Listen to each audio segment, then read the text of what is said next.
Kas ir putuplasts un kāpēc to izmanto inženierijā?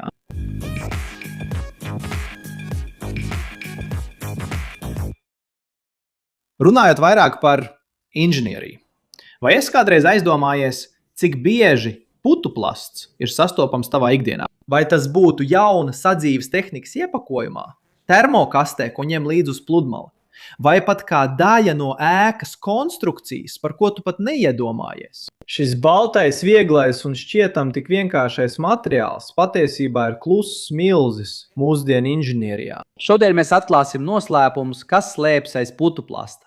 Kas tas patiesībā ir un vēl svarīgāk, kāpēc tas ir kļūst par tik neaizvietojamu materiālu daudzās inženierijas jomās. Daudz no mums pazīst putuplastu tikai pēc tā izskata.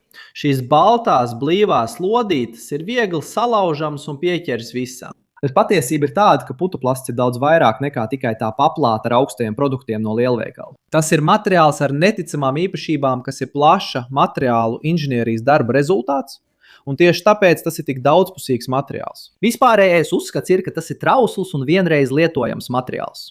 Taču inženierija ir spējusi saskatīt tā patieso potenciālu. Bet galu galā, kas ir putuplasts? Un vai tas tiešām ir pareizais tehniskais nosaukums? Patiesībā putuplasts ir reģistrēta preču zīme vienam no putotā plasmasas veidiem Brazīlijā. Tehniskais nosaukums, ko jūs atradīsiet lielākajā daļā inženierijas projektu, ir EPS, kas nozīmē putots polistirols. Iedomājieties, ka EPS ir kā uzpūsta plastmasa. Tas sastāv apmēram no 98% gaisa un tikai 2% polistirola, kas ir naftas produkts. Tieši šī neparastā kombinācija piešķir tam unikālās īpašības. Lai saprastu, kā kaut kas sastāv tik daudz no gaisa, var būt tik noderīgs, mums jāizprot, kā tas tiek ražots. EPS ražošanas process ir aizraujošs un salīdzinoši vienkāršs, kas palīdz saprast tā īpašības. Viss sākas ar mazām polistirola pērlītēm, kas izskatās līdzīgas cukurgraudiņiem. Šīs pērlītes satur izplešanās aģentu, parasti pentānu. Kad tās tiek uzkarsētas ar ūdens tvaiku, pērlītes izplešas, palielinot savu sākotnējo tilpumu līdz pat 50 reizēm. Šī procesa laikā pentāns iztvaiko un to aizvieto gaiss, kas tiek iesprostots miljoniem slēgtu šūnu katrā pērlītē. Šīs izplastās pērlītes pēc tam atkal tiek uzkarsētas ar tvaiku un veidotas milzīgos blokos vai noteiktās formās. Tāpēc putuplasts ir tik viegls, jo tas būtībā ir gaiss, kas ieslēgts plastmasas struktūrā. Šī struktūra savukārt mums sniedz vairākas priekšrocības. Pirmkārt, ārkārtīgais vieglums atvieglo transportēšanu un uzstādīšanu, samazinot darba spēku un loģistikas izmaksas. Bet ja tas gandrīz viss ir gaiss, tam vajadzētu būt trauslam, vai ne? Negluži. Neskatoties uz vieglumu, EPS slēgtā šūnu struktūra tam piešķir pārsteidzošu izturību pret saspiešanu. Padomā pa mazajām burbulītēm. Tās darbojas kā sīki amortizatori, efektīvi sadalot slodzi. Tas ir tas, kas ļauj to izmantot struktūrālās lietojuma programmās, izturot svaru, nepārmērīgi deformējoties. Vēl viena būtiska īpašība ir tā lieliskā siltumizolācija. Gaiss, ka tas ir iesprostots un nevar cirkulēt, ir ļoti slikts siltumvadītājs.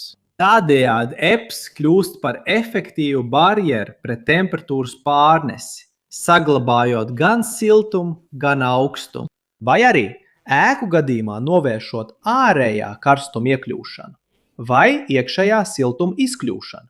Šī pati šūnu struktūra arī veicina labu akustisko izolāciju noteiktās frekvencēs, palīdzot absorbēt skaņu un samazināt atbalstu. Lai gan tā nav tā galvenā pielietojuma joma, tagad pievērsīsimies galvenajam jautājumam. Kāpēc putuplasts, jeb EPS, ir tik plaši izmantots inženierijā? Būvniecības nozarē tam ir daudzveidīgi un pārdomāti pielietojumi. Tas tiek izmantots pārsegumos, īpaši ribotajos pārsegumos, kur EPS plāksnes tiek izmantots kā pildījums starp betona ribām.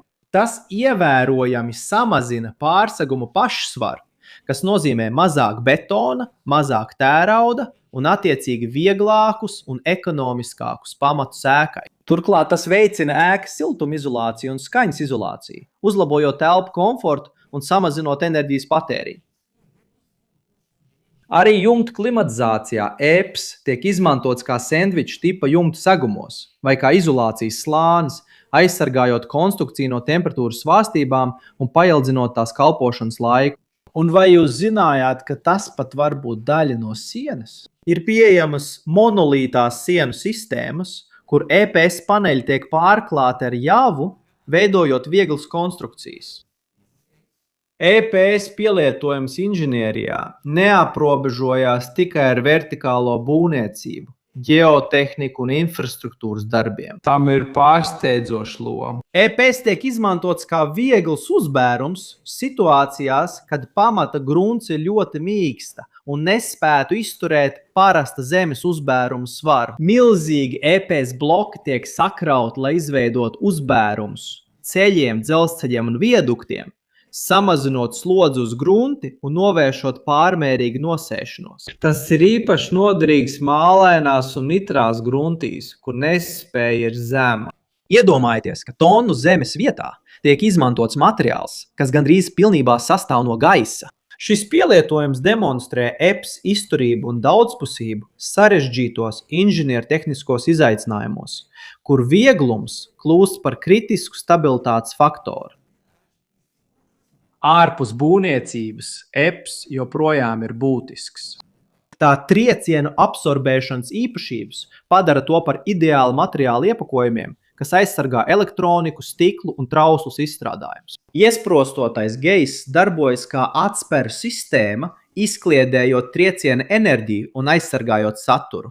To izmanto arī termokastēs pārtikai un medikamentiem, saglabājot produktu siltu vai augstu. Tomēr, neskatoties uz visām šīm priekšrocībām, EPS saskarās arī ar izaicinājumiem, galvenokārt saistītiem ar tā ietekmu uz vidi, jo tas ir naftas produkts un nav bioloģiski noārdāms. Tā nepareiza izmešana ir nopietna problēma, taču daudz jautā, bet vai pārstrāde nebūtu risinājums? Jā, pārstrāde ir būtiska risinājuma sastāvdaļa. Un tehnoloģijas šajā jomā attīstās pārveidojot EPS citos plasmas izstrādājumos, vai pat atkal pārvēršot to izēvielā. Taču apzināta lietošana un ilgtspējīga alternatīvu meklēšana ir pastāvīga diskusija inženierzinātnēs. Ja es ticu līdz šai vietai un tev patika video, neaizmirst abonēt. Ja vēl neesi abonējis, uzspied patīk un ieslēdz paziņojumu zvaniņu. Un ja tev šķiet, ka mūsu saturs ir interesants, apsver iespēju kļūt par biedru, lai palīdzētu mums turpināt veidot saturu šeit platformā un tik pieminētam mūsu video. Lai uzzinātu vairāk par kursiem, kurus mēs iesakam, izmanto QR kodu šeit blakus vai saiti video aprakstā. Lai iegūtu piekļuvu dažādām iespējām attīstīt prasmes, kas sniegs priekšrocības tavā karjerā, vai tu jau biji iedomājies visas šīs pielietošanas iespējas putuplastam? Vai zini vēl kādu neparastu veidu, kā to izmanto inženierijā? Atstāj komentāros, jo es vēlos uzzināt. Šeit blakus ir 2 interesanti video, ko tev noteikti jānoskatās, lai paplašinātu savu zināšanas un apmierinātu savu ziņkāri. Un ja vēlies mums palīdzēt, nospied patīk, abonē kanālu, aktivizē zvaniņu un apsver iespēju kļūt par kanāla biedru.